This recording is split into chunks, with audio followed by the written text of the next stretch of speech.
nuevamente. Placer saludarles de nuevo. Buenas tardes. Buenas tardes. Mucho gusto. Placer. Si recuerdan, para hoy tenemos una agenda un poco apretadita. Tenemos una presentación atrasada. Entonces, creo que están viendo ahorita la planificación de la clase. Y entonces se las estoy presentando porque quiero mostrarles cómo estamos hasta el momento. Estamos en la semana del 5 al 9 de abril, donde tendríamos que estar ya en filoanélido. Si recuerdan, la semana pasada comenzamos, pasada o anterior a la Semana Santa, abordamos lo que eran las características de los nematodos. Y quedó pendiente la presentación de taxonomía de nematodos que vamos a abordar el día de hoy. Entonces, estamos así para hoy. Hoy tenemos taxonomía de nematodos, tenemos características de anélidos y taxonomía de anélidos para que de esa forma la próxima semana entonces estemos en la tercera evaluación, o sea, la subsiguiente semana. Posterior a ello tendríamos el filo artrópodos, que ya les dejé un material ahí en la plataforma, y pues falta la presentación, que sería la subsiguiente semana. Con solo esa unidad pues tendríamos para la cuarta evaluación, que sería la semana del 26 al 30 de abril, para culminar con las unidades 10 y 11, que serían moluscos y equinodermos, y así hacer la evaluación.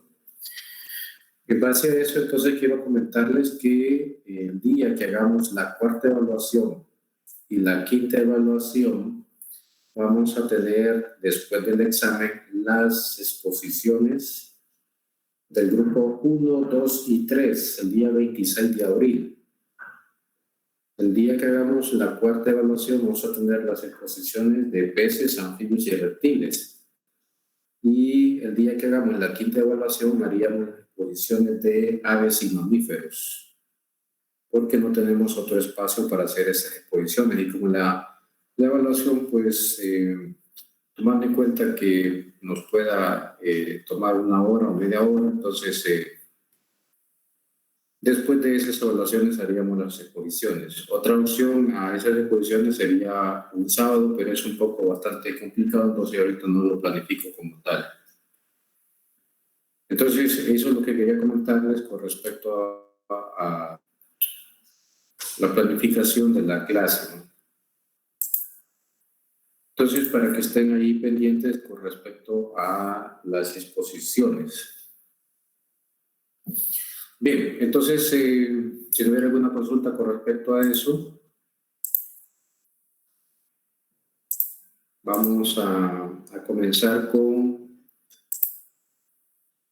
la presentación que quedó pendiente de taxonomía de nematodos.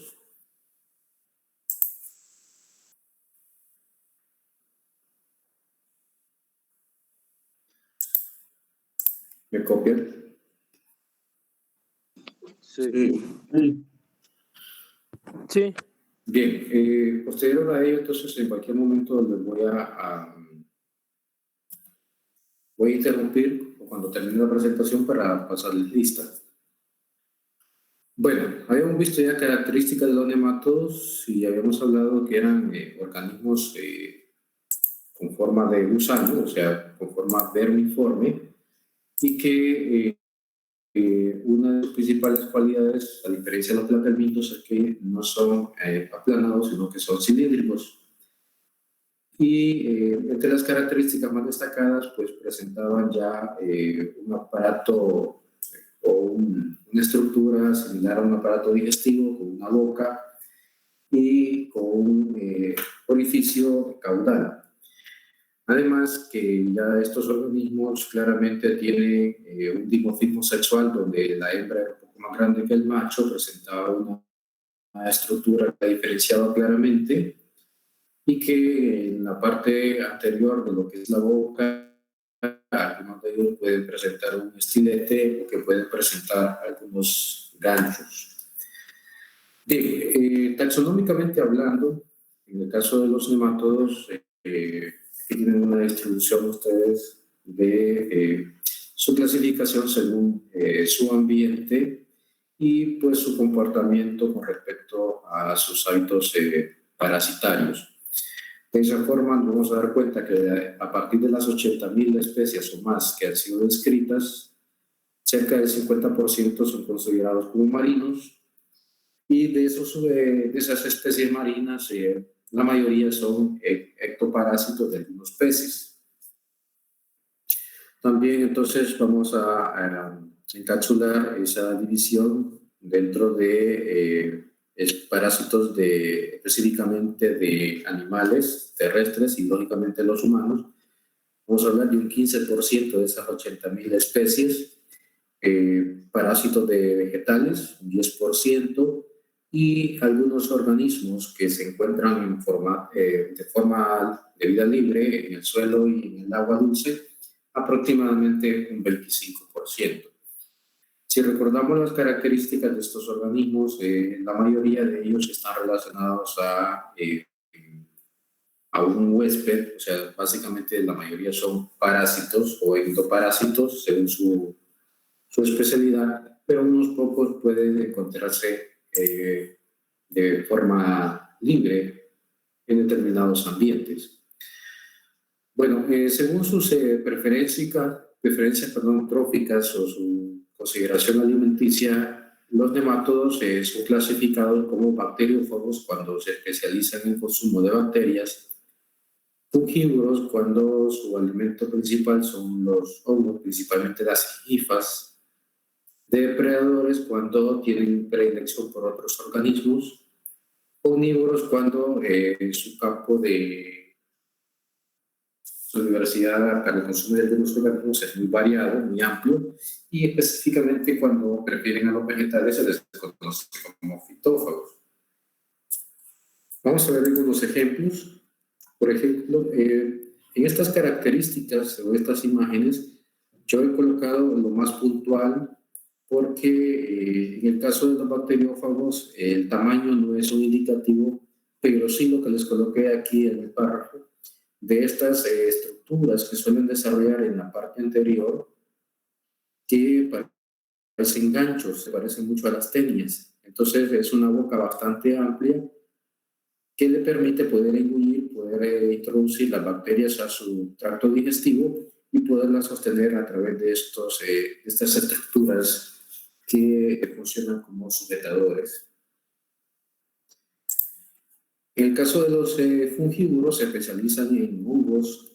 Recuerden que los hongos no todos van a ser esas típicas estructuras que tienen forma como de sombrilla, sino que algunos pueden ser organismos filamentosos, como el que están viendo ustedes, donde los nemátodos que suelen atacar este tipo de organismos tienen, si recuerdan, tienen un estilete, tienen una estructura que parece una aguja y que le permite perforar las células o los tejidos. En este caso no son tejidos, sino que son conjuntos de células que forman los organismos, principalmente las hifas, para poderlas consumir. Posteriormente, existen otros que, como les decía, se especializan en otros organismos, otro tipo de, incluso quistes, larvas, etapas premaduras y maduras de otros organismos, no necesariamente bacterias, ni virus, perdón, ni hongos, sino que etapas iniciales de otros organismos, de incluso platelmintos, de anélidos, incluso de algunos gasterópodos. Entonces, estos suelen encontrarse principalmente en agua dulce. Por lo general, los considerados como depredadores, estos individuos tienen el hábito de ser de vida libre y encontrarse en ambientes semihúmedos o muy húmedos. Bueno, los omnívoros también son usualmente de vida libre, pero destaca el hecho de que pueden ser parásitos de una gran variedad de huéspedes, desde el pez humano pasando por los animales, los vegetales y algunas bacterias, e incluso, como le mencioné el texto, esporas. Los fitófagos son específicamente los nematodos que suelen afectar a algunos vegetales a nivel del sistema radicular, y destaca el hecho de que estos tienen uno de los estiletes más desarrollados a nivel de los nematodos, un estilete sumamente retráctil que funciona como una sierra, que puede tener algo así como pequeñas espinas en el borde del estilete, y funciona como una sierra para poder cortar tejidos epidérmicos a nivel de la raíz, especialmente de la rizodermis.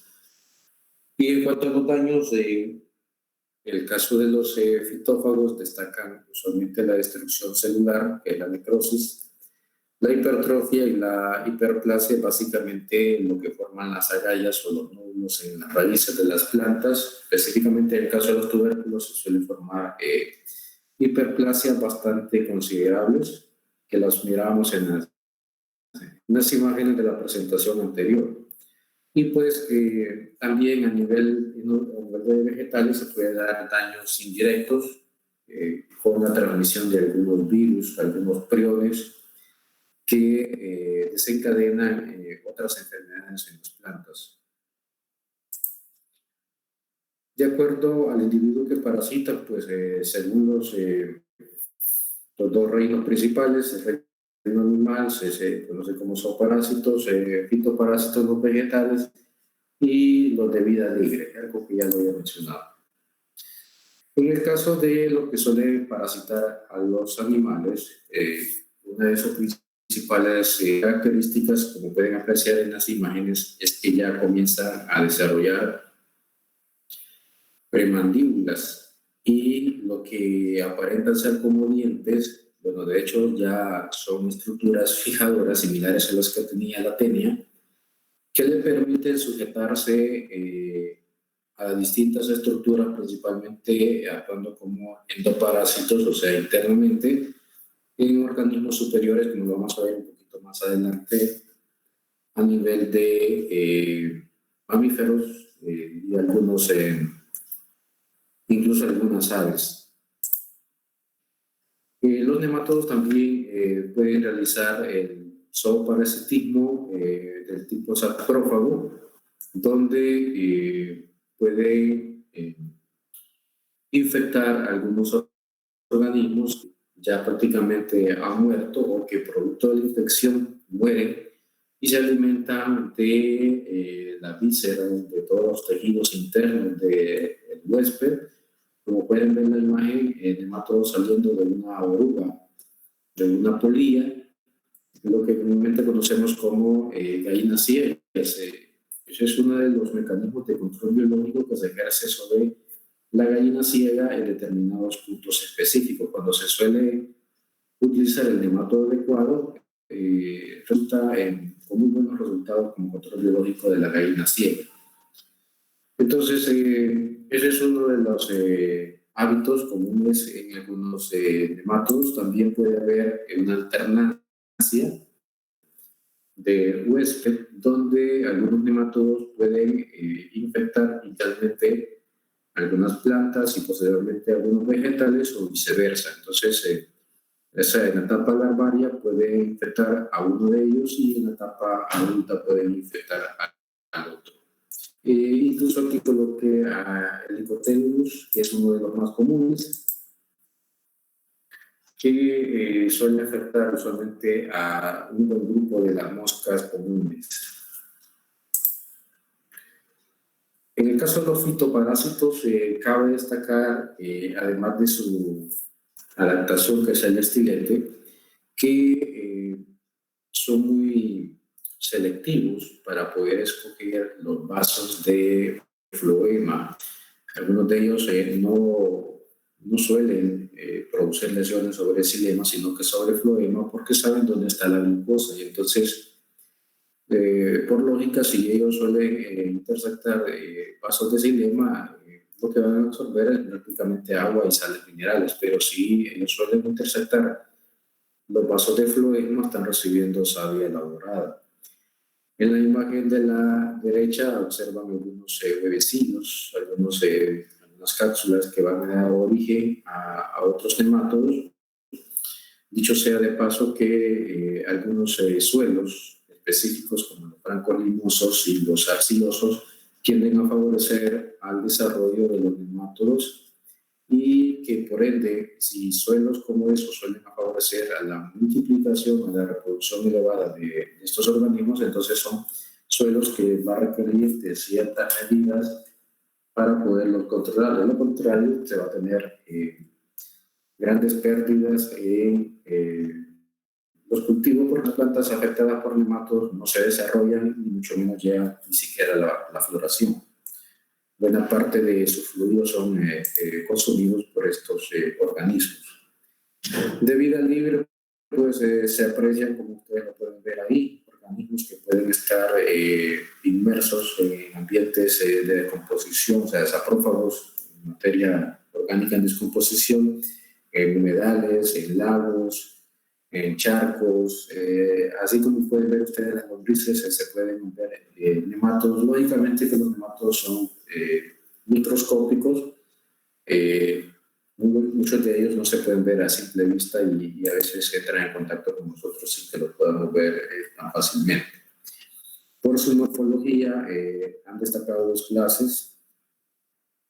Dicho sea de paso, taxonómicamente se mantienen estas dos clases, son las dos clases que los taxónomos o los filogenetistas han logrado con los nemátodos. Los nemátodos es un filo pues no tan numeroso ni tan diverso en cuanto a lo que son las clases, sí en cuanto a lo que son los órdenes, pero en cuanto a clases solamente está Adenophorea y está Caesermentea.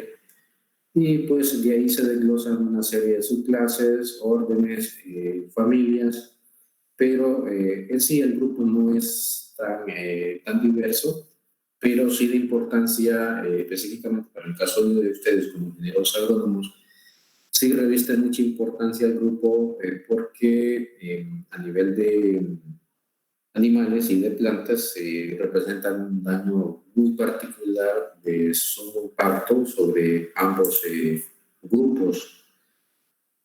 Y en el caso de algunas clasificaciones moleculares, lo que son Adenophorea y el Caesermentea ya no reciben ese nombre, sino que se les conoce como Adenopleia y como Chromagorea. Son dos terminologías que se le han dado específicamente debido a lo que vamos a ver un poquito más adelante, el rasgo filogenético en la presencia de lo que son los anfibios y lo que son los familios, algo que vimos en la presentación pasada.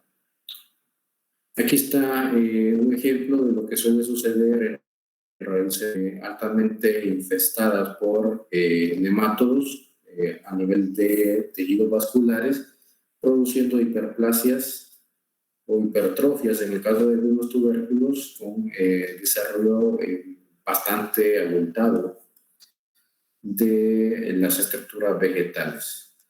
Filogenéticamente se sigue manejando el nombre de Adenophorea, donde los principales rasgos filogenéticos en el caso de Adenophorea es que los anfibios están presentes, están bien desarrollados en este grupo. Y otro detalle es que los machos presentan dos testículos. En la otra clase es usualmente solo presentan un testículo. Y otro detalle es que no tienen plasmidios. Adenophorea, pues si recuerdan la clase, la presentación pasada, a ciertas estructuras sensoriales que se encuentran en la parte anterior se les conoce como anfibios y a los que se encuentran en la parte caudal se les llama como plasmidios. Entonces, en el caso de la clase de Adenophorea, solamente tiene anfibios. Y pues, como les decía, en el caso de los machos tienen dos testículos. Otro detalle que se me olvidaba es que los huevos de esta clase no están segmentados y en algunos casos presentan un tapón. O sea, imagínense un huevo de una gallina. con dos extremos, uno redondo y uno más agudo. Entonces, en algunos de esos extremos, llámese polos, para hacerlos diferentes, presentan tapones en el caso de los nematodos. En el caso de la clase de Caesalorhabditia, no presentan esos tapones. Bueno, en el caso de todos los nematodos sabemos que ya comienzan a presentarse nefridios y algunos casos excepcionales, como el caso de los anélidos, ya metanefridios, similares a los anélidos. Algunas familias, como la familia Tichiuridae, que es muy particular por Tichiuridae tichiuria, y dentro de esta familia, más que todo, vamos a encontrar endoparásitos, básicamente, y estas familias básicamente pertenecen a algunos animales. Aquí está la otra clase, que es la clase de Caesalorhabditia, donde vamos a observar la presencia de plasmidios en la región posterior del organismo. Lo del esófago, esto de ectosoma es prácticamente una pequeña como pregarganta, una bolsa que se forma ya en el esófago. Otro detalle que les mencionaba, que el macho solo tiene un testículo y los huevos, o las etapas iniciales, sin tapones. Y aquí pues coloco algunas de las familias comunes, como el caso de la familia de los oxyurus, la familia de las ascaris, las lombrices, Necator también, que es uno de los principales parásitos en mamíferos superiores, primates, humanos, incluso en algunos peces. Ahí también está la familia de las filarias. Bien, así algunos casos puntuales taxonómicamente hablando, vamos a mencionar, por ejemplo, a la lombriz, o lo que se conoce como solitaria, que puede alcanzar hasta 40 centímetros, que el rango como normal, pero estuve investigando y en África se han logrado observar organismos de hasta 52 centímetros. Entonces estamos hablando de una lombriz de un poquito más de medio metro. O sea, imagínense tener en el estómago una lombriz de hasta medio metro, consumiendo sangre y parte de lo que usted consume, y reproduciéndose. Una hembra de Ascaris lumbricoides puede producir 300, 400 huevos por cada postura. Entonces imagínense la enorme cantidad de huevecillos y de lombrices que puede desarrollar un humano a partir de un solo individuo adulto. Y si recuerdan, la mayoría de las hembras en este grupo son las más grandes. Entonces, en la clase pasada también estuvimos viendo un poco del ciclo de reproducción y de propagación de lo que son los principales nematodos. Hablábamos de que algunos de ellos tienen ciclo directo o ciclos indirectos. Y en el caso de Ascaris lumbricoides se suele tener un ciclo lo que es directo, mientras que otras, como por ejemplo las filarias, el Dralunculus, el Papillaria, la Anisakis, tienen ciclos indirectos y que necesitan de un huésped particular. En este caso, Ascaris suele ingresar ya sea por contaminación directa, usualmente los niños cuando juegan con tierra, que entran en contacto con el excremento de animales o incluso de otras personas. Ascaris, aquí tenemos el dimorfismo entre la que es la hembra, mucho más grande que el caso del macho. Los quistes, que son lógicamente los que se evacúan a través de los excrementos, y Ascaris no es muy común que sea introducido en el humano a partir del consumo de carnes, entra más de forma directa. Trichinella spiralis es otro ejemplo de ingreso directo. y también de ingreso indirecto cuando se consumen carnes de cerdo, principalmente de cerdo y ocasionalmente de lo que son ovejos. Bueno, triquinella spiralis es usualmente la que produce la enfermedad que conocemos como triquinosis, y pues su tamaño es bastante pequeño, de 2 a 4 milímetros, y se le conoce como triquín. Usualmente sus huéspedes son mamíferos, y en este caso Trichinella spiralis suele emigrar hacia los músculos, como pueden apreciar en esta imagen, donde las larvas en los primeros estadios se enquista, o sea, forma pequeños quistes como huevecillos, y eso es lo que se puede apreciar en las imágenes que les mostré en la presentación pasada, donde se miraba en la lengua de algunos cerdos, tejidos musculares en piernas o algunas extremidades de otros mamíferos. Y que pues lógicamente esa es la forma en la que ingresan a otros organismos cuando consumen las carnes o los tejidos de estos vectores. Aquí tenemos a Necator americanus, que es este que está acá, que básicamente es un gusano de un tamaño considerable. Lógicamente, por el aspecto, tiende a ser muy llamativo porque se asemeja como una especie de caricatura, como lo pueden ver acá, con sus dientes y sus supuestos ojos, pero en realidad que estos organismos no tienen ojos, sino que en esta microfotografía tomada de un microscopio de barrido, aparenta tener ojos y como una especie de boca muy llamativa. Bueno, la infestación o la incidencia de este organismo, principalmente en niños, causa anemia e incluso llega a provocar un retraso específicamente a nivel físico y mental, producto de que estos organismos se pueden alimentar de sangre en grandes cantidades, y entonces, lógico, al tener una demanda alta de sangre, pues van a provocar anemia.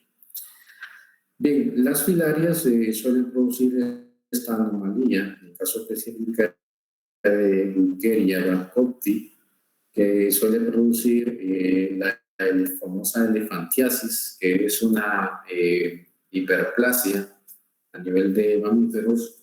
Es un superdesarrollo de extremidades, producto de que este organismo sumamente diminuto, miren la longitud promedio de 4 a 10 centímetros, pero en cuanto a su diámetro, usualmente máximo puede alcanzar 0.3 milímetros. Y entonces este organismo puede producir obstrucción de vasos linfáticos, algunos vasos sanguíneos y principalmente vasos linfáticos, y eso produce que se obstruyan los vasos linfáticos y entonces la linfa quede como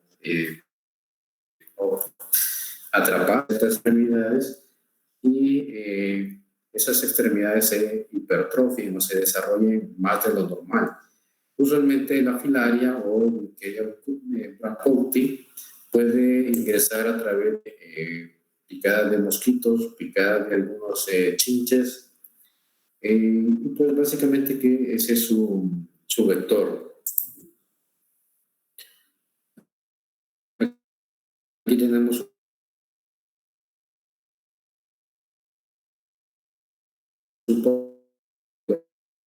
que es, ¿no? Y hace referencia que usualmente tiende a afectar los ganglios linfáticos ubicados en las extremidades inferiores a nivel de piernas, y es por eso que la elefantiasis se da más en lo que son las piernas que en los brazos, aunque se puede dar en ambos, producto de la obstrucción de los tejidos linfáticos. Los oxiuros también siguen siendo gusanos, pero son específicamente gusanos o organismos verdes que suelen afectar el colon, lo que es ya la parte del último tercio del conducto del intestino grueso, especialmente cerca de la región anal, donde las hembras emigran para poder cientos de huevecillos que son expulsados durante las evacuaciones.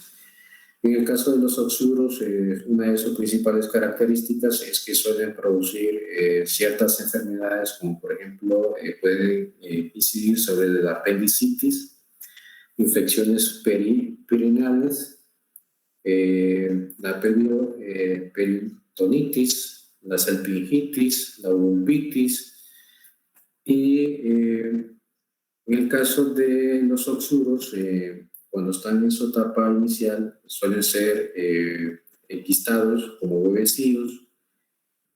Creo que tenía otra imagen. Bueno, aquí está más o menos donde se encuentran en forma de quistes, y una vez que han sido desarrollados, pues lógicamente migran, pero ya cuando están usualmente fuera del organismo del vector. Bien, aquí está una imagen de ellos, aunque está un poco difusa. Bien, así los toma duodenales, pues la especie delata usualmente cuál ha sido su ambiente típico, especialmente en humanos. Tiene un diámetro de una longitud de 1 a 2 milímetros y se puede ubicar específicamente en el duodeno, en la región anterior del intestino delgado, donde usualmente se pasa alimentando de sangre, o sea que es un organismo hematófago. Pero esta imagen no iba ahí. Usualmente tienen un ciclo bastante corto. El citostoma es uno de los nemátodos con un ciclo de desarrollo bastante corto, pero su ciclo de vida puede variar aproximadamente en 2 meses. O sea, así como su ciclo de desarrollo es corto, su ciclo de vida también es bastante corto. El Trichuris es otro gusano bastante filamentoso, muy típico de los cerdos, de los bovinos, también conocido como gusano de alambre por su gran extensión y por su anatomía bastante delicada. Y usualmente este se puede alojar en el intestino delgado a nivel del ciego. Este puede lograr penetrar lo que son los tejidos del intestino delgado, y dentro de sus sintomatologías está la diarrea con sangre a modo de disentería, anemia. Usualmente hay una constancia de lo que es el sueño. Se presenta mucho lo de mucho visitar al baño debido a la constante movimiento de la infestación. Cuando hay una infestación aguda, entonces hay movimiento de las heces, entonces la persona tiende a visitar mucho el baño, o sea, como una especie de defecación constante. Y esto del colapso rectal es una incomodidad debido a las infestaciones agudas. A veces pareciera que hubiera un exceso de movimiento al nivel de las claustras. En el intestino grueso existen unas protuberancias que es ahí donde se almacena el desecho, las heces. Entonces las claustras usualmente se están moviendo a un ritmo moderado, pero cuando estos organismos están infestando esa región, entonces hay un movimiento muy acelerado, y a eso se refiere con lo de prolapso. Ahora bien, Strongyloides también es otro gusano, solo que es mucho más cortito, y tiene la particularidad de que no necesita reproducirse de forma sexual, sino que lo hace por partenogénesis. Entonces, imagínense una hembra que no necesita de un compañero y que puede reproducirse en cualquier momento, entonces la faculta para ser considerada una de las especies más prolífera dentro del filo de los nemátodos. Y algunas características de Strongyloides, lo de los dos, usualmente puede ser considerado como uno de los organismos de fácil penetración a nivel de piel, debido a que Strongyloides suele desarrollar unos pequeños colmillos bastante incisivos, bastante cortantes. Y en el caso de las plantas, usualmente el género que más daño produce es el género Melodyne, que tiende a producir agallas a nivel del sistema radicular y a nivel principalmente de algunas solanáceas y algunas gramíneas. Pero en el caso de algunas, por ejemplo, en el caso de Daucus carota, en el caso de Beta vulgaris, tiende a producir hipertrofias, tienden a producir unas remolachas, unas zanahorias, unos nabos bastante abultados y deformes debido a la infestación a nivel de tejidos vasculares. Aquí podemos ver algunos efectos a nivel de Daucus. Y el organismo, cuando está enquistado, cuando está comenzando a salir de sus quistes o una vez adulto. En el plátano, pues vamos a tener al género Rhodophyllus. En el caso de Rhodophyllus, sus principales tejidos a infectar suelen ser el sistema radicular, produciendo esas pequeñas manchas que ustedes ven en la imagen 3C. Y pues lógicamente una característica de todos los nematodos es su fase de reproducción y sus huevecillos que se ilustran en la imagen B. Este Rhodophyllus tiende a producir una especie de pudrición en el pseudotallo y en el sistema radicular, y pues si afecta el sistema radicular ya se imaginan el daño que puede ocasionar a toda la planta. En cuanto a lo que es soporte, algunas plantas se doblan. La que están viendo aquí en la imagen de la izquierda es una planta que ha caído producto de la alta infestación en el sistema radicular, pero hay otras que se doblan por la mitad en el pseudotallo debido a una alta infestación de Rhodophyllus. Y está el otro género, Heterodera, que es muy particular en algunas leguminosas, como en el caso del glicine, la soya, que también suele producir algunos nódulos, y pues producto de que estos nódulos demandan una alta cantidad de energía, especialmente glucosa, entonces la planta se tuye, no desarrolla flores y por ende no va a desarrollar frutos adecuados, y entonces las pérdidas en este tipo de cultivos van a ser bastante elevados. Finalmente, otros ejemplos, por ejemplo, Dactyloculus, que es uno de los nematodos que suele afectar bovinos, especialmente a nivel de pulmones, provocando bronquitis. Como ustedes saben, la bronquitis, las neumonías son a nivel pulmonar, y lo que hace este nematodo, bueno, imagínense el tamaño que tiene para poder ingresar hasta los alveolos, que son las unidades más finas que tienen los pulmones. Entonces este nematodo suele invadir los pulmones y el organismo tiene dificultad para poder respirar, como si tuviera neumonía. Y pues si no se trata a tiempo, el bovino puede morir. Está también un stomo, que también es otro de los que suele infectar, en este caso a ovinos, caprinos, y en este caso se pueden dar lesiones a nivel de las patas, las pezuñas, se notan unas manchas oscuras, muy similar a, creo que lo coloqué acá, pues otro ejemplo de Curis, Ascaris, que es un ejemplo de, aquí está. En el caso de Staphylococcus, que suele provocar unas manchas en el vientre, entonces esas manchas son producto de un daño, especialmente a nivel de dermis, de una gran cantidad de nematodos que se logran concentrar en las regiones superiores de la dermis y que en algunos casos, en este caso estamos viendo una infestación de un bovino, puede darse en bovinos, y en el caso de las hembras, en el caso de la vaca, se puede dar infestación a nivel de pezones, de mama, y puede producir bastantes molestias y por ende grandes pérdidas.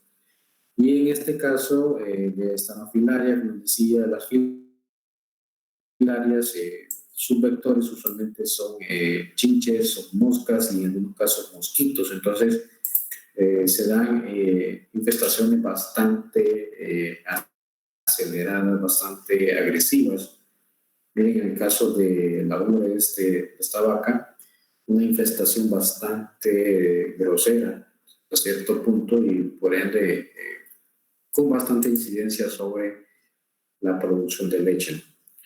Y pues de ahí había colocado algunos ejemplos, por ejemplo, en el caso de Ticruis, que es muy típico en algunos cerdos, pero que también puede provocar a ovinos y caprinos, solo que en el caso de Zeus es otra, la imagen de Ticubra, que es la más común que suele infectar al hombre o al cerdo, pero Zeus es una variante sudasiática que tiene predilección principalmente por los ovinos, por los ovejos.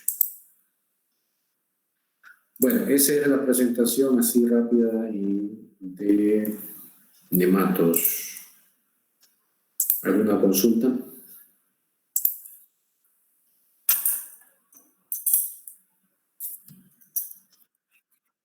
Lick, ¿me escucha? Lick, en el caso de la clasificación esa de que se alimentan, donde están los bacteriófagos, los pitófagos, cada uno de ellos tiene su propio aparato bucal Sí. o se diferencia. Muy buena pregunta, Carlos. Fíjense que esa clasificación, de hecho, está paralela a lo que es de qué se alimentan. O sea, acuérdense las primeras clasificaciones que tuvieron los filósofos griegos, de que clasificaban por forma, por ambiente, por algunas características particulares. Entonces, esa clasificación de qué se alimentan está basada principalmente en las características de la región anterior, o sea, su aparato bucal. Entonces, usualmente los que son saprófagos, los que suelen ser parásitos de mamíferos, como depredadores, como algunos, incluso algunos bacteriófagos ya tienen dientes. O sea, dientes entre comillas, porque en realidad no lo podríamos considerar como dientes, sino que son garfios que están ubicados en la región del protostomio, la región anterior de la boca. Entonces, sí, esa categorización, esa clasificación está basada específicamente en lo que es el aparato bucal de ellos. Algunos nematodos no tienen ni estilete ni estos como colmillos, pero sí tienen pequeños labios que son como pegajosos, y esos labios pegajosos les permite actuar como una especie de dentosa con la que ellos pueden accionar. Usualmente los nematodos que se alimentan de sangre tienen esos precolmillos que les permiten cortar tejido y poder llegar hasta el tejido sanguíneo.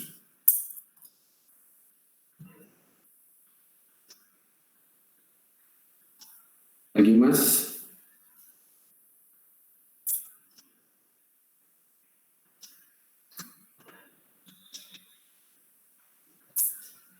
Lick, Dígame, Neto. hablamos de los nemátodos en los humanos, ¿verdad? Y ese Sí. tipo de nemátodos que pueden habitar en los humanos, también en los demás seres vivos, o son diferentes y no tienen similitudes. Por ejemplo, le voy a dar algunos géneros que suelen infectar perros y humanos. Por ejemplo, Ascaris puede estar tanto en el hombre como en el perro, incluso en el gato. Puede estar Oxyurus, puede estar Ancylostoma, puede estar el de la filaria. Todos ellos pueden estar tanto en humanos como en perros. E incluso hay especies que pueden provocar zoonosis, o sea, que se pueden pasar de una especie de un animal a un humano. Y si hablamos de carácter animal comparado a los carácter vegetal, los hematos ya no afectan ¿Cómo así? a ambos. El mismo nemato, Como no, hay algunas especies, por eso le mencionaba que algunas especies de nematodos pueden ocasionar alternancia. O sea, que pueden en etapa inicial, pueden ser parásitos de una planta y en etapa adulta pueden ser parásitos de un animal o viceversa. Se puede dar el caso. Pero de repente que en un mismo estado, no sé si esa era su pregunta, si estando adultos pueden infectar a una planta o a un animal, hasta el momento yo no tengo conocimiento de alguna especie, pero podría ser que se encuentre alguna que lo podría hacer, aunque sería muy raro realmente. gracias.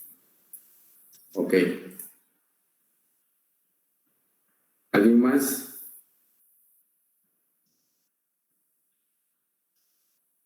Enciéndame su cámara, por favor.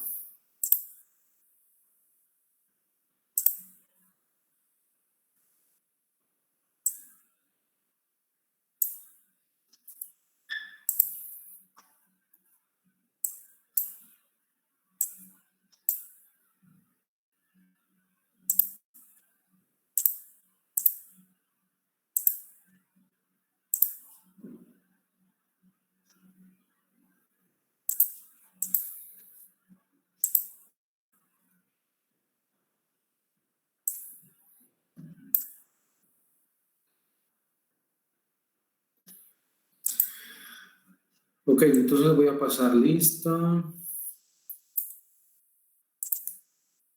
Rosa, Presente. Daniel, Presente. Presente. Stephanie, Presente. Carol, Presente. hablaron dos solares. Pensé que había dicho Perla, lo siento. Ok. Astrid, Presente. Catherine, Presente, Liz. ok. Christian, Presente, Lick. muy bien. Emily, Presente. José Fernando, Presente, Lick. muy bien. Neto, Presente. muy bien. Isaac, Presente. César, Presente. muy bien. Perla, Presente. Lilian, Presente. Juan José, José Ricardo,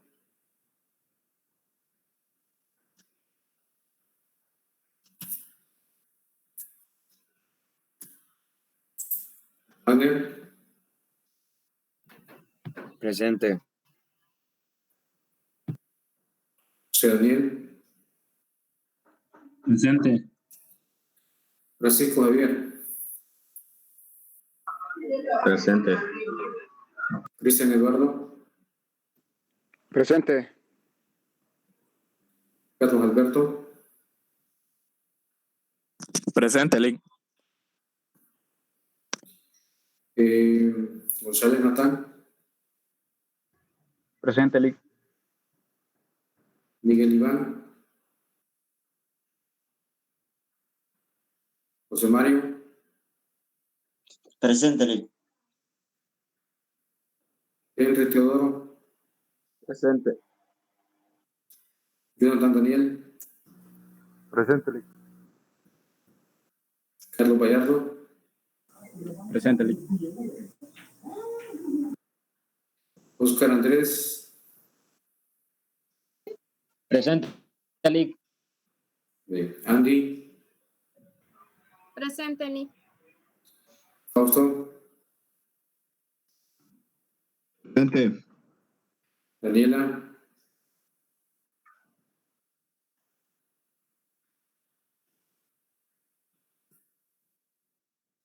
Esther. Presente. Javier, Horacio.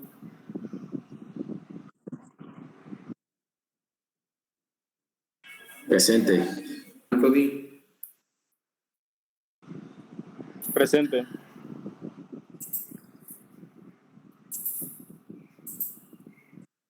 Bien, casi la mayoría está. Ok, vamos entonces a entrar a... Perdón. José Ricardo Padilla tiene problemas con su energía, por eso no está presente en la clase. Permítame que no recuerdo haberlo llamado.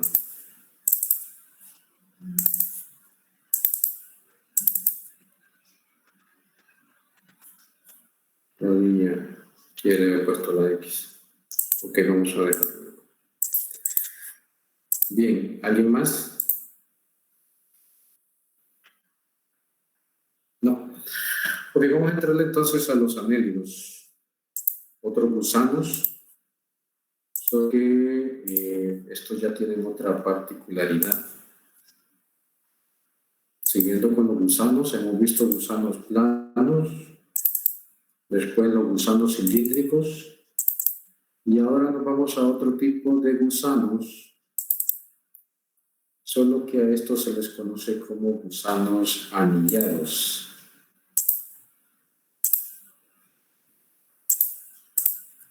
Miren la presentación, jóvenes. Sí. Bien.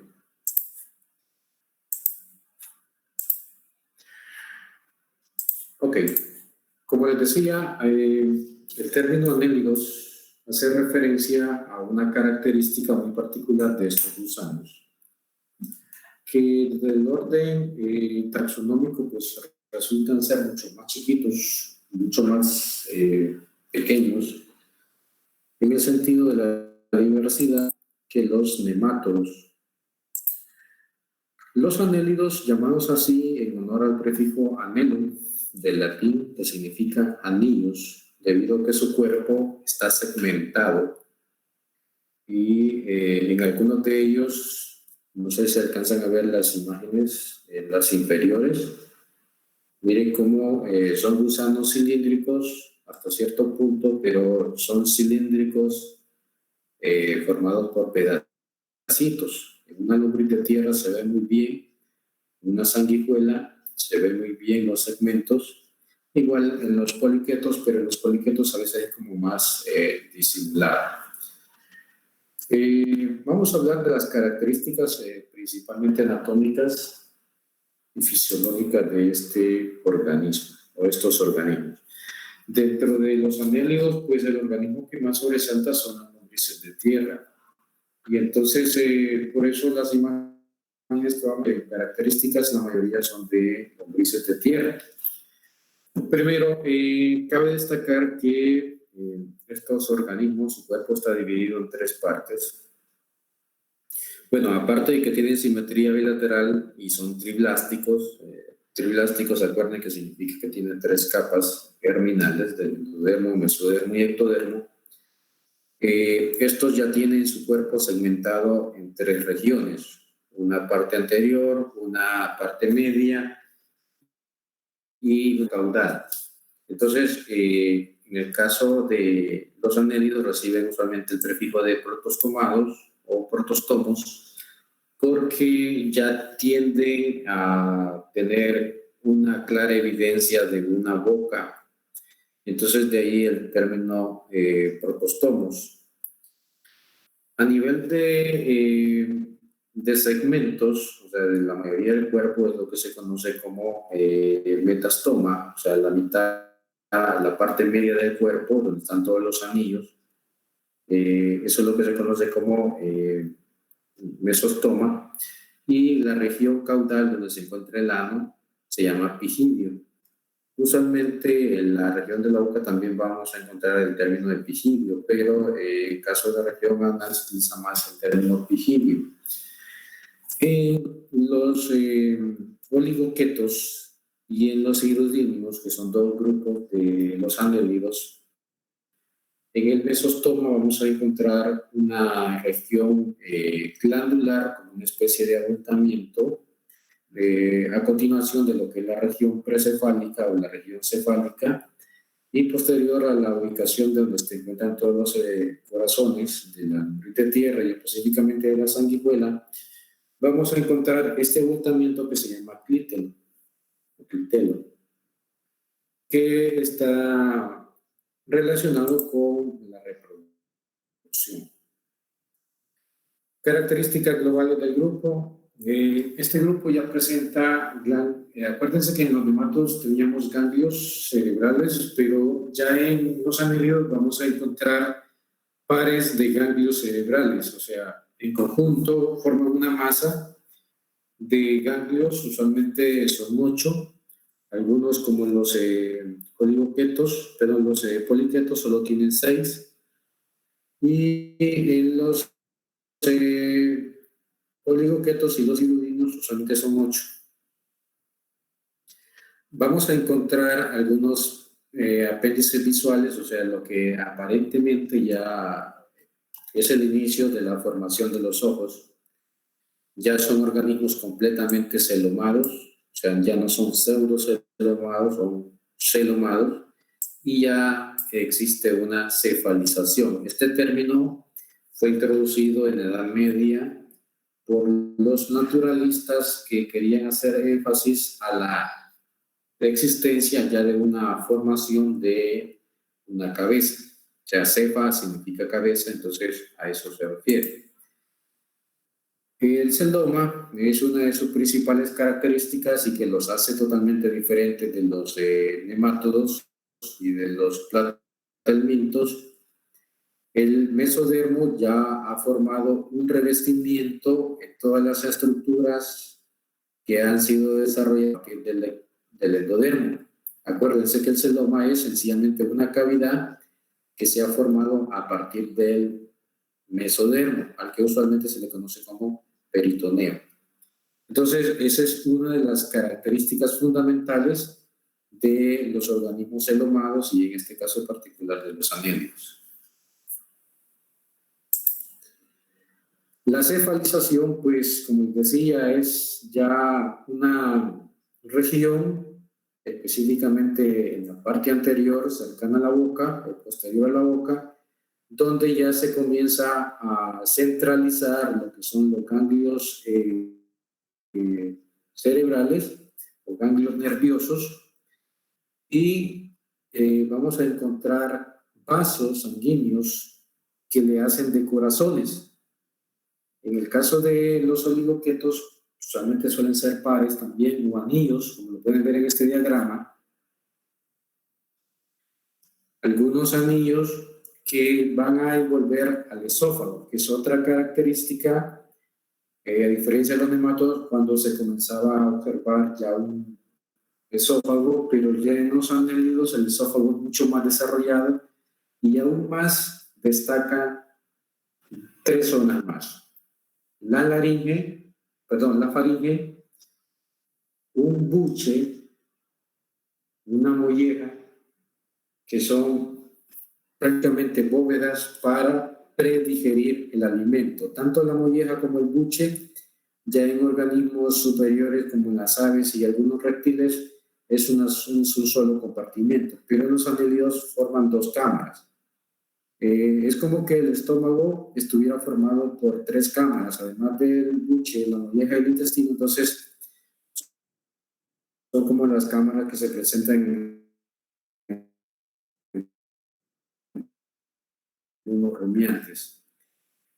Un tratamiento que se viene a dar en la región anterior del organismo, donde están las regiones de coordinación, de respiración, de circulación, donde inciden los centros de coordinación de todos los sistemas vitales de un organismo. Entonces, a eso es lo que se le conoce como cefalización.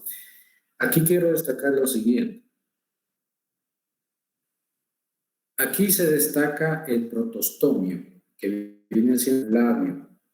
El protostomio es en realidad ya una prolongación de la región cefálica que tiende a formar las mandíbulas.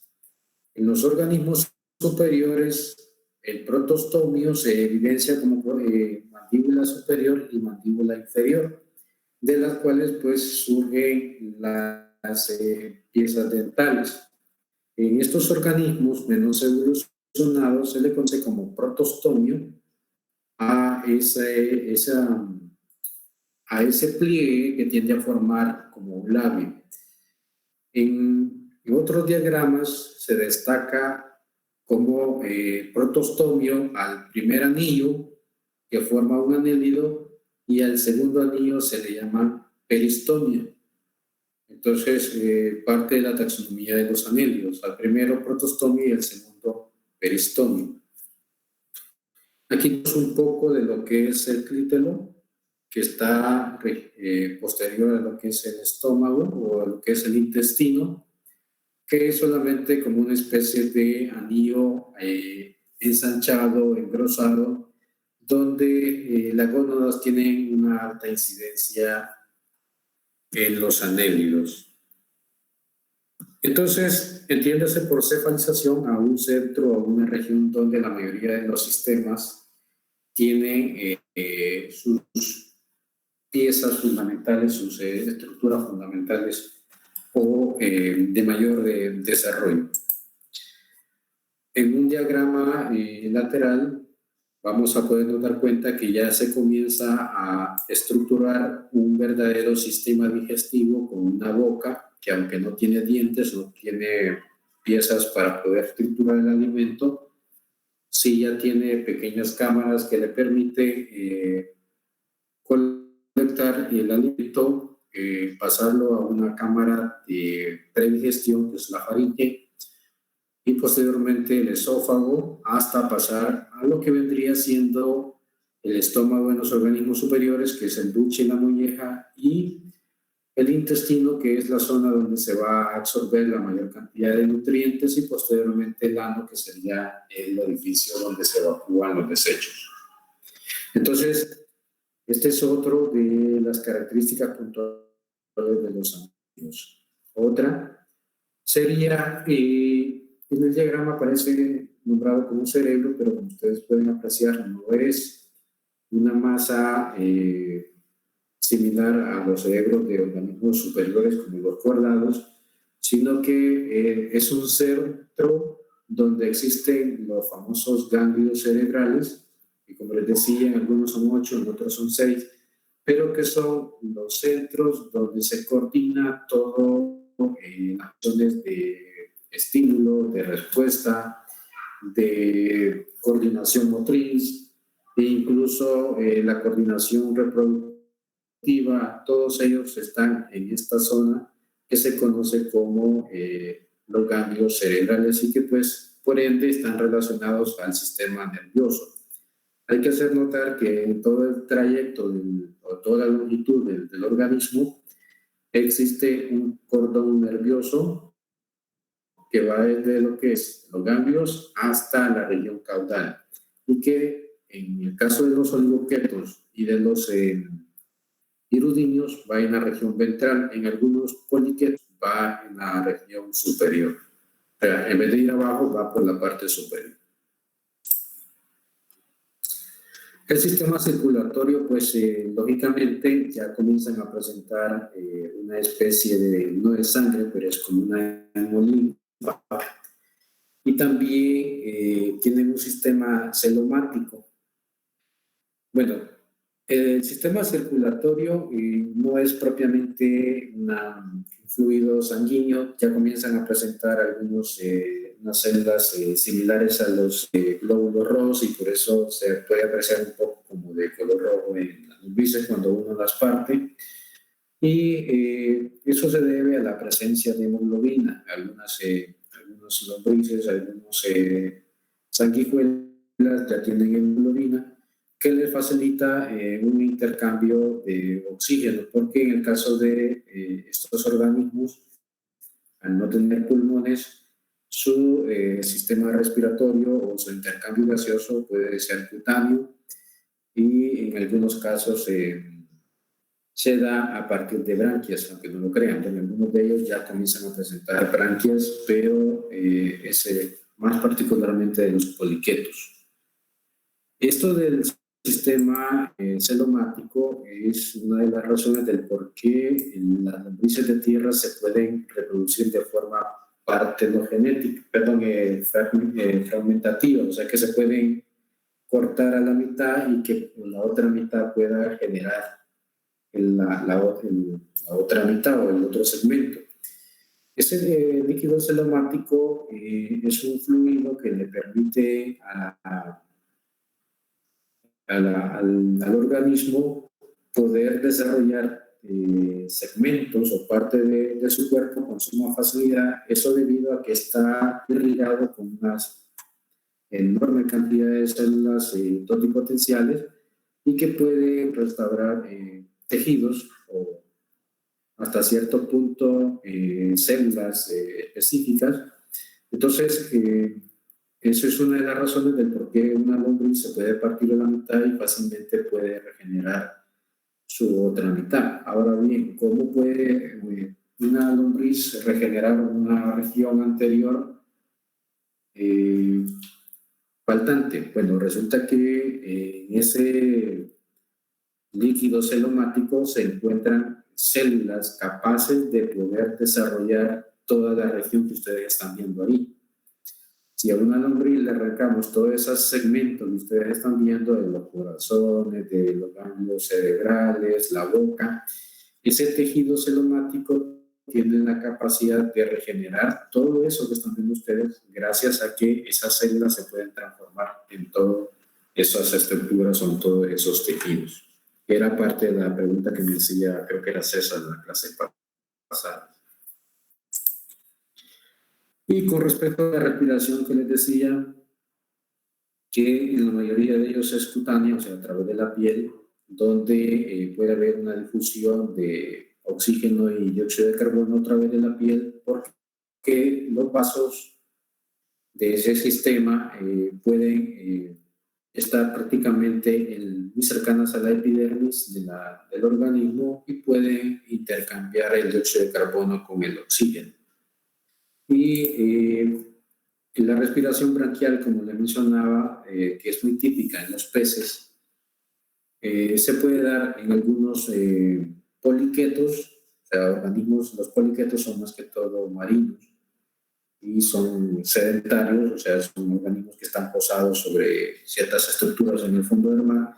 Y entonces estos organismos han desarrollado esas estructuras que a veces parecen plumas, a veces parecen vellos, a veces parecen espinas, que lo que hacen es sencillamente intercambiar el oxígeno por el dióxido de carbono en pequeños filamentos, en pequeñas estructuras pilosas, vellosas, donde resulta ser casi, la función es casi similar a la cutánea, solo que esta se da en estructuras sumamente minúsculas o microscópicas, donde el principio es el mismo.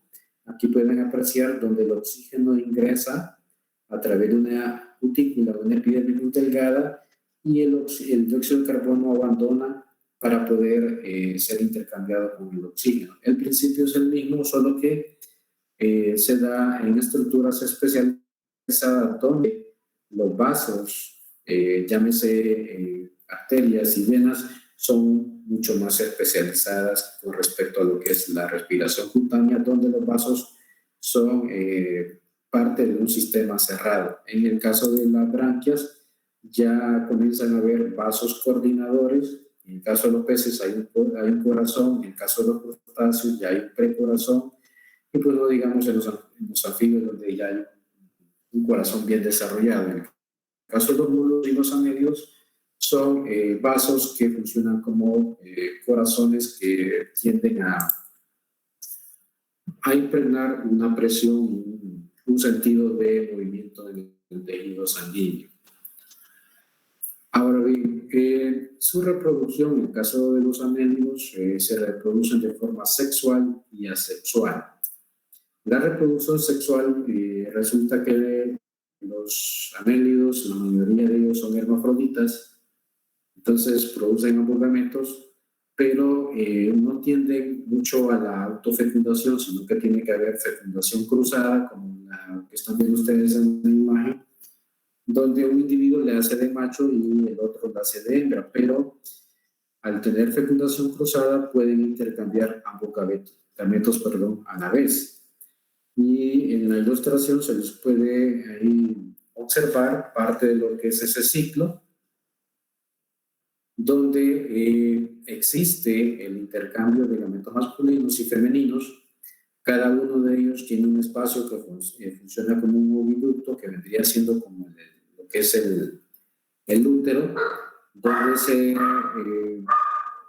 almacenan lo que son los espermas, y posteriormente estos se desencadenan en huevos que son fácilmente evacuados, usualmente por lo que vendría siendo el ano, porque en algunos organismos inferiores el ano viene siendo como una estructura tanto de evacuación de desechos como para efectos reproductivos. Usualmente el organismo deposita pequeños capullos, que también se les llama cocunes. En zoología se les llama cocunes o cocún, a los huevecillos que suelen evacuar los organismos de los anélidos. Y como pueden apreciar, usualmente es el clítelo el que tiene ese papel en la formación de los cocunes o de los huevecillos que van a ser liberados, y que en aproximadamente cerca de 2 semanas van a poder eclosionar los nuevos individuos de anélido. En el caso de las sanguijuelas, que forman parte de las iluminios, el clítelo casi es bastante disimulado y, bueno, de hecho no se nota en una sanguijuela el clítelo, y vamos a observar en el caso de las sanguijuelas una abundante emisión o expulsión de huevecillos. O sea, si una lombriz llega a poner 100 huevecillos en una sanguijuela, se puede ver hasta el doble de huevecillos por postura. Bueno, y la reproducción asexual que les comentaba, que se da prácticamente por la fragmentación. O sea, cuando una lombriz por accidente o por cualquier evento, ya sea un depredador o cualquier situación extraña a ella, se fragmenta. Entonces ambos extremos pueden generar nuevos individuos por el mecanismo que les había comentado, de interviene el sistema celomático. Aquí tenemos un diagrama donde se puede apreciar el papel que juega el clítelo en la formación de los gametos, y de igual forma en el intercambio de los tanto en la formación como en el intercambio de los gametos, y posteriormente en la formación de los cocunes. En esta imagen podemos apreciar lo que vendría siendo el protostomio y posteriormente lo que es el peristomio, ¿no? Ahora bien, ¿de qué se alimentan las lombrices? ¿De qué se alimentan los poliquetos o de qué se alimentan las famosas sanguijuelas? En el caso de los oligoquetos, que son las lombrices, usualmente se alimentan de materia orgánica en descomposición, de ciertos minerales que pueden encontrar en la tierra o en algunos sustratos, mientras que los poliquetos, algunos básicamente son filtradores, pueden ser incluso omnívoros, se pueden alimentar de plancton disuelto en el fondo del mar, en el agua, de algunos cuerpos salados, mientras que las sanguijuelas son básicamente hematófagas, o sea, se alimentan específicamente de sangre. En el caso de los iridios, que son las sanguijuelas, tienen dos ventosas en su cuerpo. Una en la región anterior que funciona como una preventosa en la boca y la ventosa más grande que está ubicada en la región caudal, que se conoce como ventosa posterior. Ahí pueden apreciar un poco de la anatomía de una ventosa. Pueden apreciar todo lo que es el tracto digestivo, el intestino, las bolsas para almacenar sangre, que estas aumentan de tamaño cuando la sanguijuela logra succionar grandes cantidades de sangre. Entre más sangre succiona, pues lógico, las bolsas van en incremento y la sanguijuela se ve como rellenita, ¿no? Como hinchada.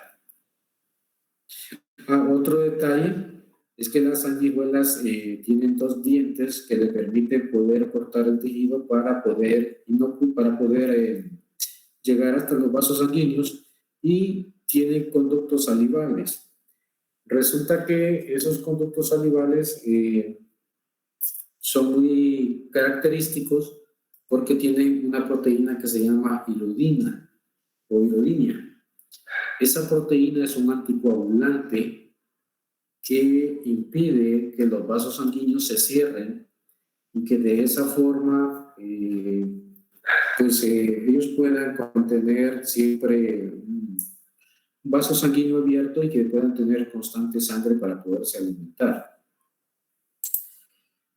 Bueno, eso a grosso modo las características de los anélidos. Ahora, ¿cómo los diferenciamos con respecto a los otros dos grupos? Los anélidos ya vimos que tienen anillos en su cuerpo, o su cuerpo está segmentado.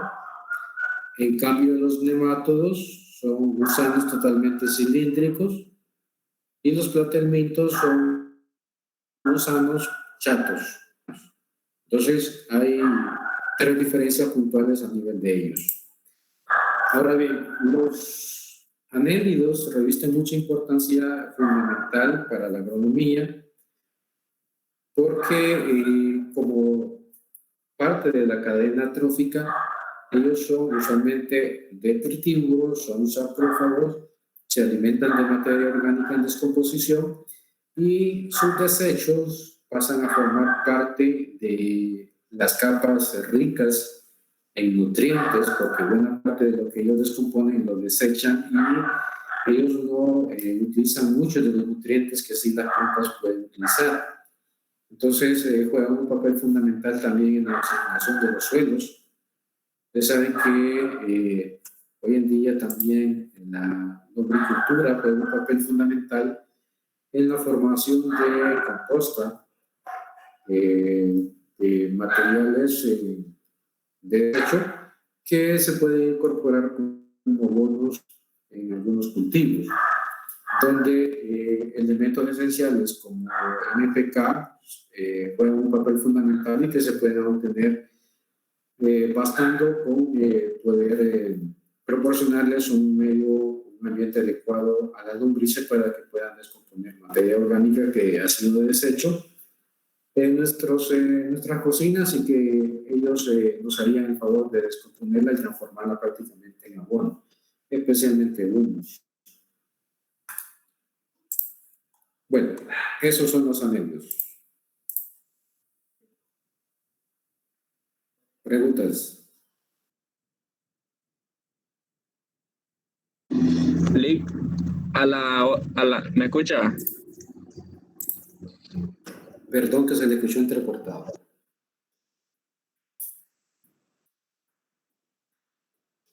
¿Y ahora me escucha? ¿Carlos? Sí, me escucha. Ahora sí. A la hora de que ellos hacen la descomposición de la materia, ellos producen o no producen algún tipo de patógeno. ¿Cómo así? No lo entiendo. ¿Alguna bacteria o hongo? De hecho, que ellos se alimentan de esos organismos, se alimentan de bacterias, se alimentan de esporas de hongos, hifas. O sea, las lombrices, específicamente los oligoquetos, no son vectores de de otros organismos. Algunos nematodos los pueden infectar, pero lo que ocasionan es que producen la muerte de las lombrices, pero no son vectores ellos de esos nematodos.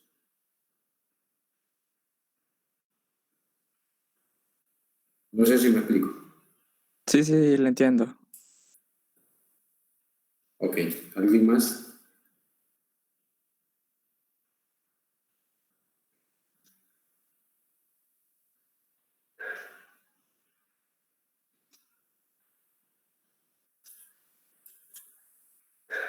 ¿Verdad que dentro de los tres que hemos mencionado, ahorita de los filos, este es como el más productivo para el hombre, ¿no?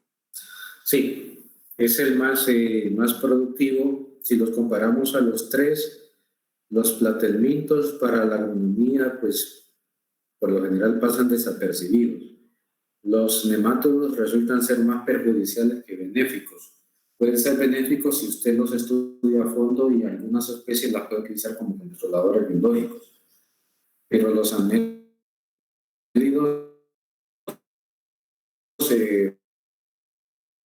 juegan un papel fundamental y con respecto a lo que preguntaba Carlos, pues aunado a eso, que usualmente suelen ser muy pocas las especies de anélidos que suelen tener interacciones con algunos organismos que pudieran ocasionar daño sobre los cultivos y sobre los humanos. Entonces, estos últimos resultan ser sumamente benéficos.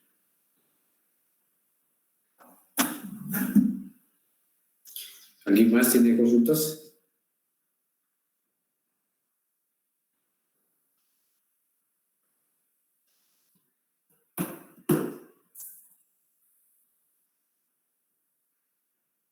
Licenciado, Dígame, Daniel. una vez los anélidos haber descompuesto la materia orgánica, ¿cuánto pueden durar en el mismo lugar? ¿Cuánto puede llegar a durar qué cosa? Los gusanos. Las lombrices. ¿Sí? Se calcula que el ciclo de vida de una lombriz puede andar en 150 a 120 días. O sea que las lombrices no son eternas. Pero pueden darse rangos variantes según algunas especies. Por ejemplo, algunas especies de Lumbricus australianicus, que es de las lombrices más largas, más grandes que se han logrado identificar, se han encontrado algunas lombrices que tienen más de 5 años.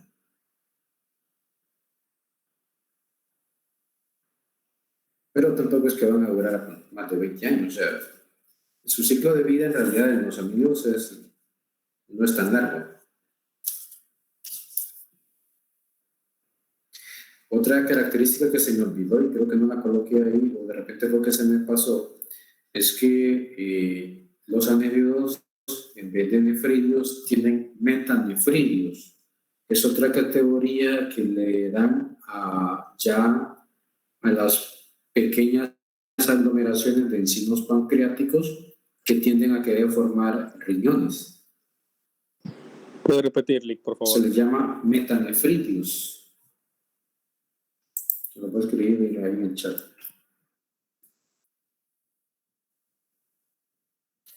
Metanefridios, entonces, es como un punto intermedio entre los nefridios y los riñones. Ya queriendo formar riñones, o sea, estructuras especializadas en filtrar. A esta altura no hay hígado, hay esófago, no hay ojos, ya hay bolsas queriendo formar estómagos, hay buche, hay molleja, hay intestino, hay orificio anterior, orificio posterior, pero todavía no hay estómago, no hay columnas, o sea, la columna vertebral ya es propia del grupo que ustedes van a exponer. O sea, pero en el trayecto que hemos abordado hasta ahorita, han ido viendo cómo los organismos van adquiriendo nuevas características y van evolucionando hasta llegar a asemejarse con lo que se supone es el organismo superior o de mayor evolución que es el humano.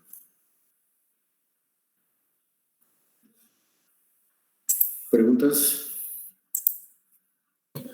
Lick, yo tengo una pregunta, pero con los nemátodos. Dígame. ¿Estos van a causar daños aunque, digamos, en una planta esté saludable? ¿O solo si tiene deficiencias?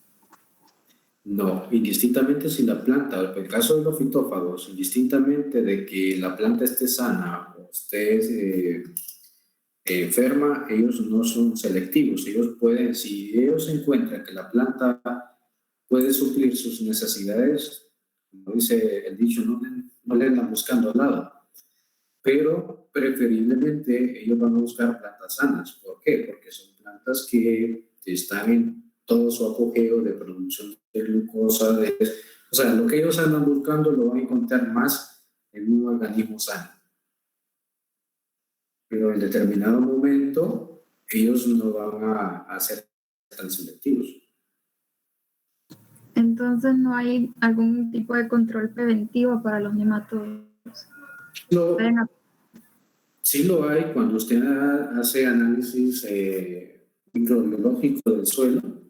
Usted determina la presencia de determinados géneros o especies de nematodos y de acuerdo a eso usted puede aplicar métodos preventivos o métodos correctivos.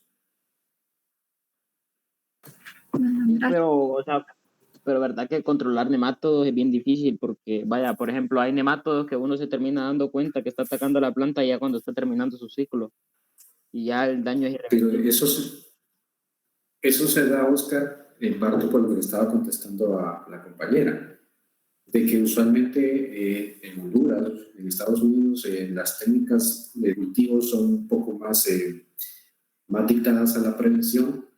Acá en Honduras casi no se hacen análisis microbiológicos al suelo, solo se le hacen análisis químico o físico-químico, que es lo que ustedes están viendo en la clase de suelos, características del suelo, propiedades químicas, pero ya características biológicas, determinación de fauna biológica en un suelo, en Honduras es muy raro que lo haga. Y entonces ahí es donde se llega a la situación que usted está comentando. Ya hasta que usted ya ve la planta caída, las plantas marchitas, hojitas ya queriendo caerse, que un cultivo que usted si no lo trata de repente no va a cosechar nada. Entonces, producto de la falta de cultura o de aplicación de técnicas preventivas sobre lo que es la fauna específicamente de nemátodos. Y los nemátodos, en un terrón de tierra, pueden haber millones de nemátodos. Pero, o sea, cuando usted manda a hacer el estudio de el estudio de la tierra, creo que son 100 gramos de tierra, hay como un límite con el que usted puede llegar a sembrar, o sea, con un límite de nemátodos que hay por cada 100 gramos de tierra. Pero vaya, por ejemplo, que esos gramos, que esos nemátodos, la mayoría sean dañinos y con la facilidad que se reproducen, ya para la otra siembra haya un gran daño. Mire, acuérdese que usted tiene que tener esa intuición. Por ejemplo, deberá de conocer inicialmente que en el análisis, si usted realiza un análisis, qué especie de nematodos le aparece. Una vez que usted sabe qué especie de nematodos le aparece en su análisis, usted deberá saber su ciclo reproductivo, en cuánto tiempo se reproducen y con qué potencialidad se reproducen. O sea, si un nematodo le produce, de una semana le produce 1 millón de descendientes, o solo le produce 100 descendientes. Entonces, ahí donde cabe su intuición como ingeniero agrónomo para poder controlar en su momento si el análisis le dicta que el nemátodo es de atención inmediata o de atención posterior. O si realmente no le compete cultivar lo que usted iba a cultivar en ese espacio de tierra porque de repente otra especie de cultivo sí es resistente a ese nemátodo. Entonces, ahí donde cabe la alternancia de cultivos o la aplicación de X o Y correctivo, ya sea físico, químico o biológico. Entonces, ¿por qué es importante que usted sepa qué especie de nematodos tiene usted en su suelo? Porque de esa forma usted sabe cómo va a actuar.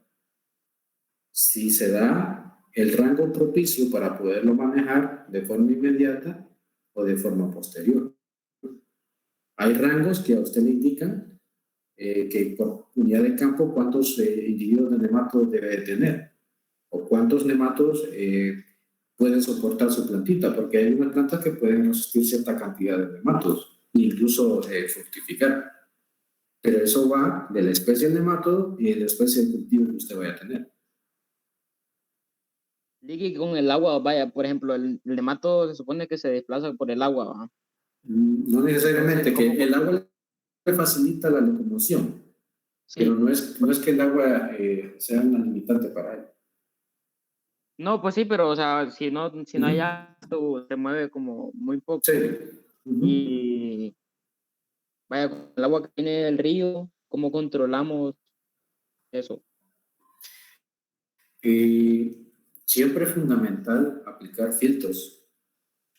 Ustedes llevan una clase que se llama metodologías, a ver, creo que la daba el ingeniero Juárez, pues no sé si es el ingeniero Espinal, Marcelino, para cómo construir alguna o cómo utilizar ciertas tecnologías en la construcción de algunas estructuras en el campo. Entonces ahí les enseñan cómo elaborar algunos filtros artesanales o cómo implementar metodologías de prevención, por ejemplo, en el suministro de agua, en el suministro de abonos orgánicos. Entonces, usualmente los nematodos, la mayoría, su forma de propagación es en huevos. Entonces, estamos hablando de micras, entonces los filtros tienen que ser sumamente finos. Ahora bien, no bastará con colocarle un trapo o una camisa a un tubo para que pueda controlar nematodos, porque fácilmente se le van a pasar. Pero va a controlar lombrices y algunas sanguijuelas, pero lógicamente no organismos minutos. Para ello se requerirá o deberá aplicar otros mecanismos, ya sean químicos o físicos, para poderlos controlar.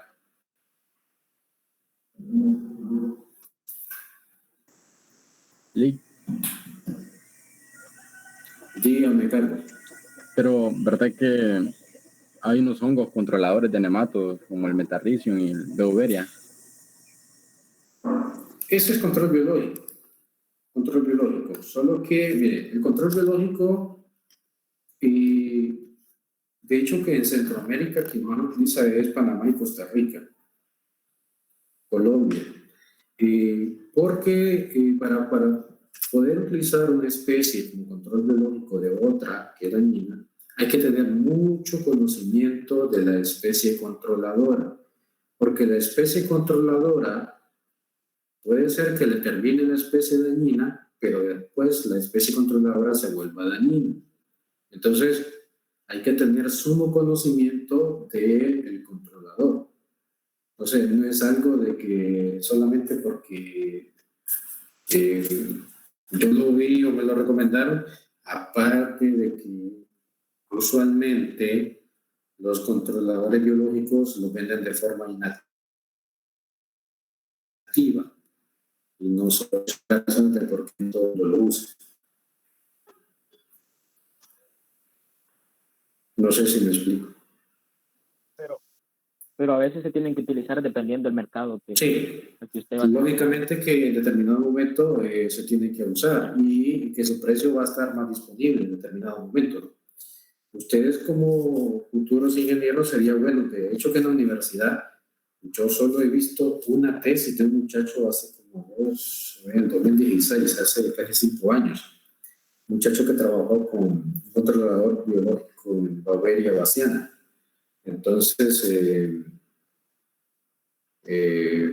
muy buena la tesis y que sería bueno que ustedes consideraran alguno de esos temas porque es un campo de que abre ventanas.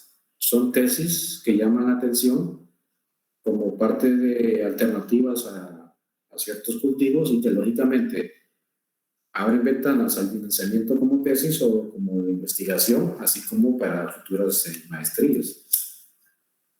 Ya lo de andar verificando que la urea, qué tal especie de maíz, qué tal frijol, ya como que eso como que aburre, ¿no? Hay que buscar buenas alternativas y algo que ustedes que están empezando el segundo año deben de ir pensando. Entonces, los controladores biológicos no son comunes por ciertos factores, pero como dice el compañero, en determinados momentos se tiene que utilizar por X o Y motivo. ya sea a veces también por falta de conocimiento de quien lo aplica o por el desconocimiento de las especies en relación.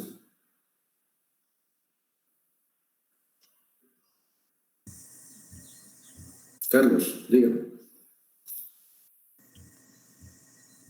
Entonces, esos hongos como el Metarrhizium se pueden volver, por decirlo así, dañinos para un cultivo una vez aplicado. Fíjense que en ambientes controlados, o sea, en el laboratorio, el controlador, una vez que termina con la especie dañina, usualmente se extinguen. ¿Por qué? Porque sencillamente ya no tienen que comer. Pero en un ambiente abierto, donde hay otras especies, es donde puede ver, me comía a este y ahora pues me voy a comer al otro que tengo a disposición. Porque el lógico no va a preferir extinguirse o morir, y viendo que tiene otras especies como alternativa.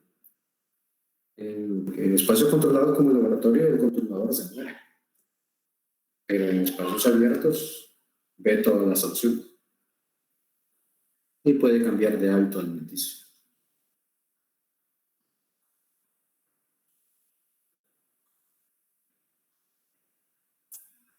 ¿Alguien más?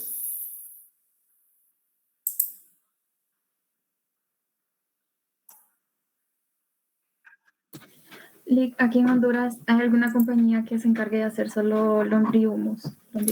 Fíjese que ignoro si alguien específicamente se dedica a hacer eso.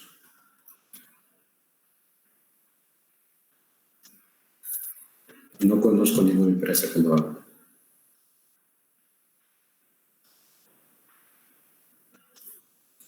Bien, démonos unos 5 minutos, son las 2:05, volvemos a las 2:10, para que se levanten un ratito ahí.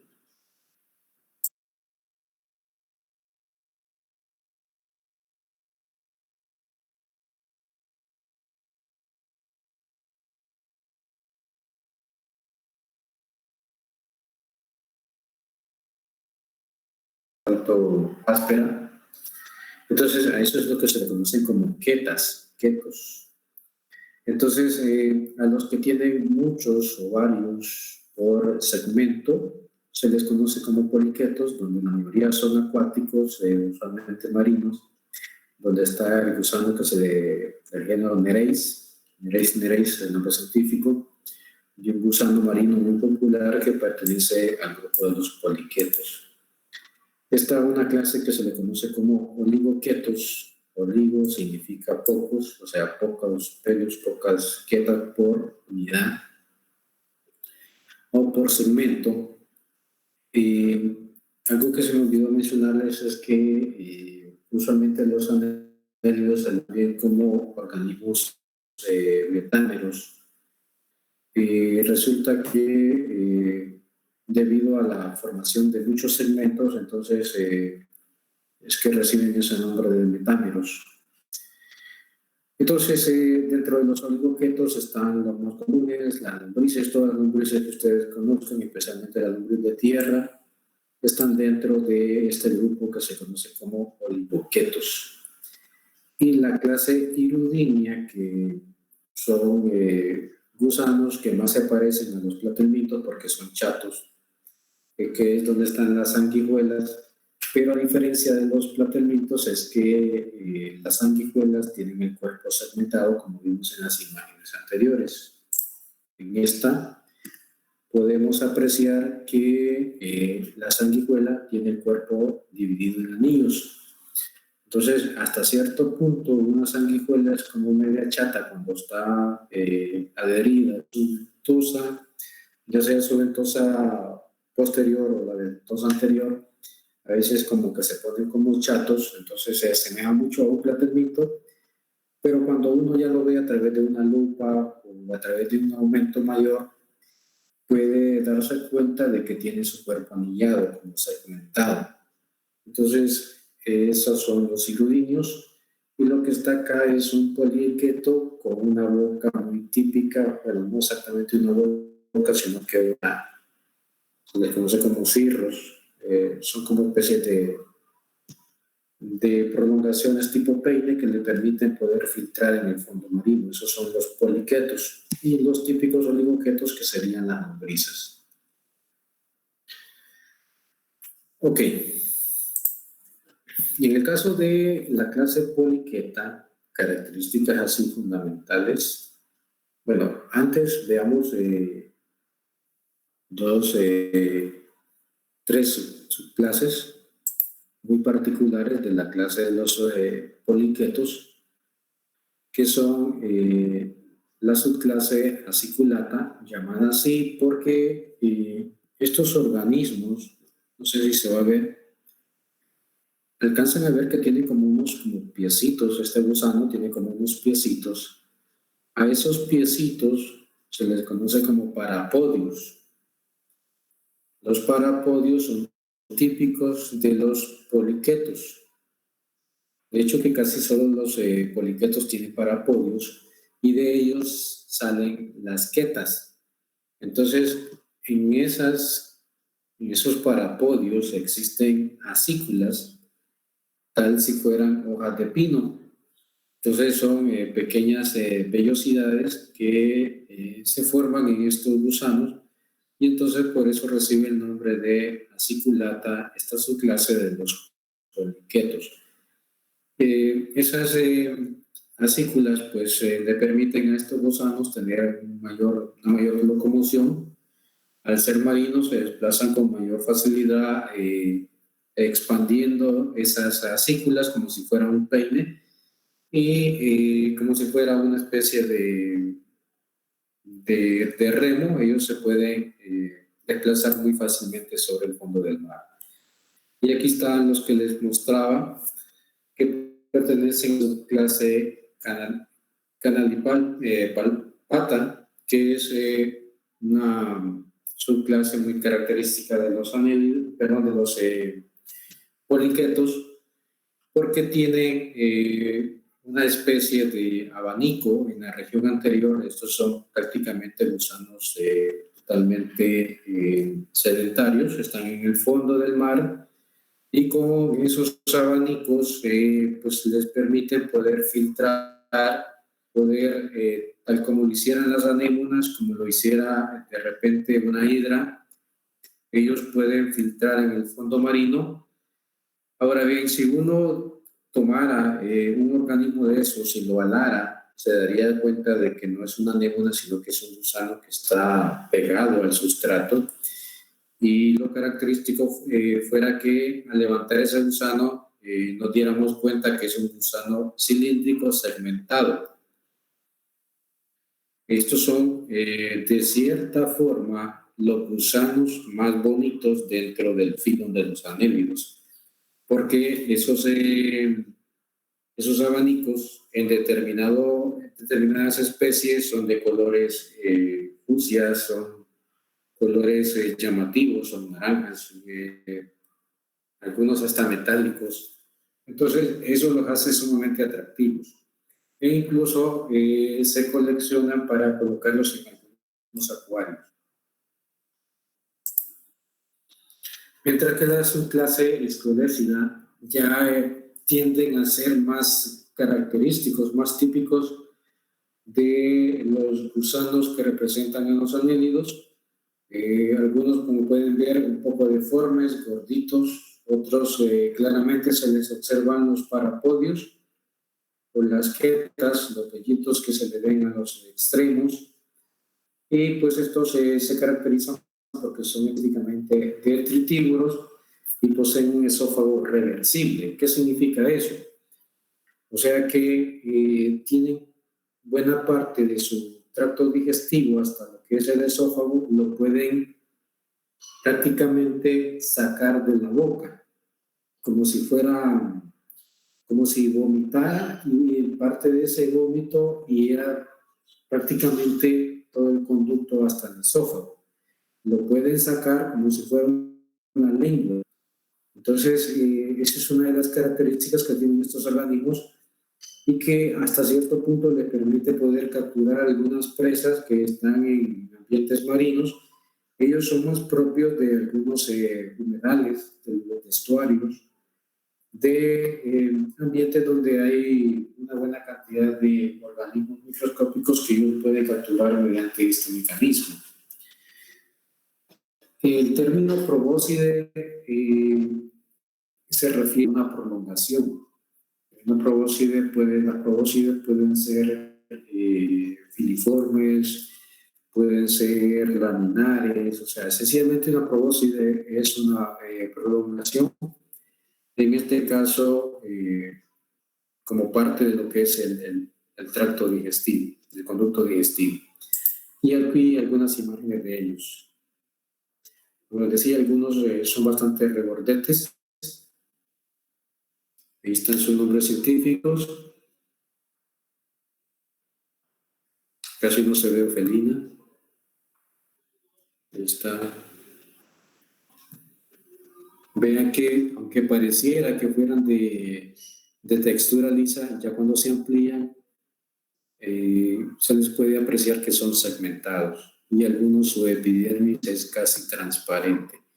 A este prácticamente se le pueden ver muy bien los que son los parapodios. Y de los parapodios se abajo como están las quetas. Miren el tamaño de este, 500 micras.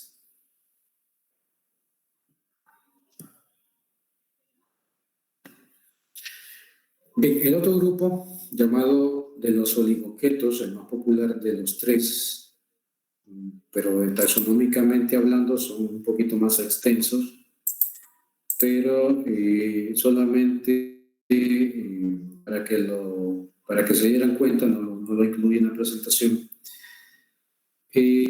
Dentro de esa subdivisión, bueno, incluí estos tres órdenes y específicamente estas tres familias. Bueno, primero, el orden auriculida son usualmente las lombrices más delgaditas que vamos a encontrar y se especializan en aguas dulces. Se pueden encontrar en pantanos, en ríos, quebradas y usualmente son nativas del hemisferio norte. Estas lombrices en algunos casos se logran confundir con algunas serpientes o incluso con algunos nemátodos porque son tan pequeñas que algunas pueden alcanzar micras. Pero lógicamente que cuando uno las coloca al microscopio ya ve esta segmentación, entonces ya uno se puede dar cuenta de que son anélidos.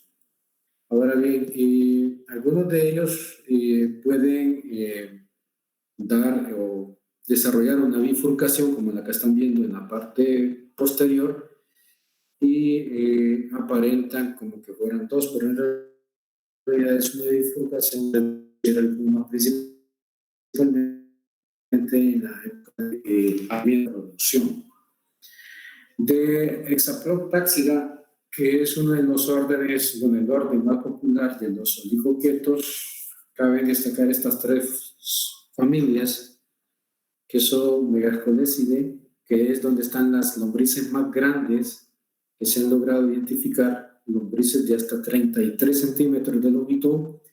Bueno, ya expandidas, porque ustedes saben que las lombrices se pueden expandir debido a desacomodamiento de los anillos, entonces pueden alcanzar longitudes mayores, pero longitudes con sus anillos contraídos alcanzan 33 centímetros.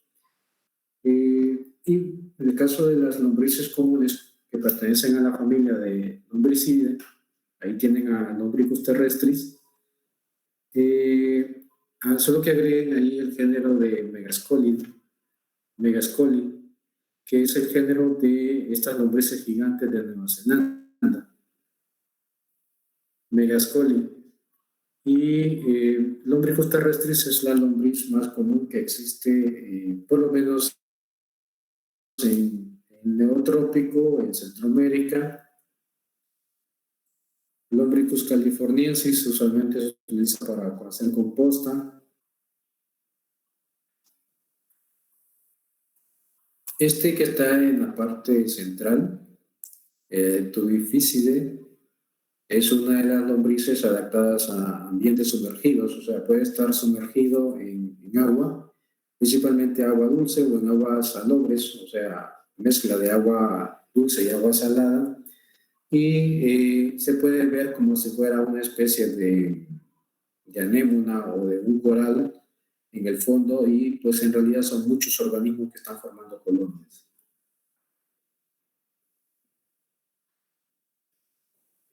Finalmente, los hirudinios, solamente existen 3 órdenes, yo solamente coloqué 2. Está el orden Rincondélida, donde están las famosas sanguijuelas que tienen la capacidad de tener una probóscide reversible o evaginable, o sea que pueden sacar su esófago también o su faringe. Estas son prácticamente parásitos de peces, de algunos peces cartilaginosos como rayas, mantarrayas, tiburones martillo. Y a diferencia del otro orden que les voy a mostrar, como pueden apreciar,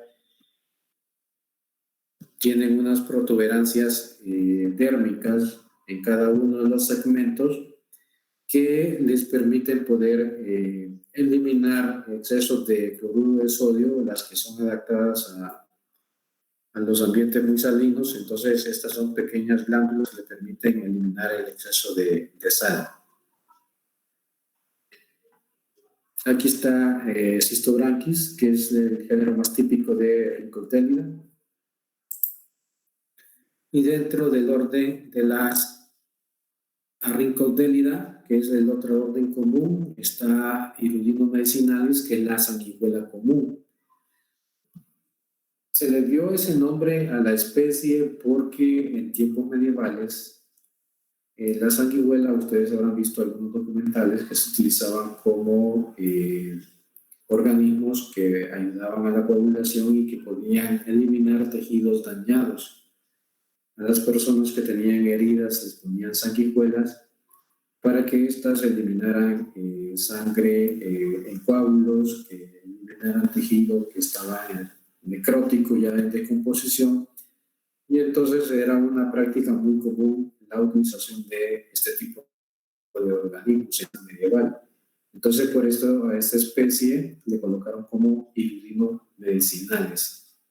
Aunado pues a la saliva y a la proteína que les mencionaba que tienen para poder impedir la coagulación en sus presas o en sus huéspedes, porque algunas sanguijuelas pueden pasar mucho tiempo adheridas a ellas.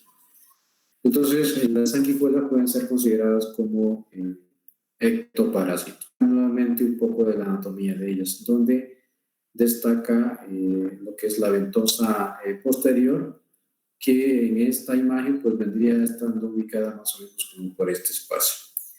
Ahora bien, no todas son oscuras. Dentro del género hirudino vamos a encontrar algunas que son como de color café.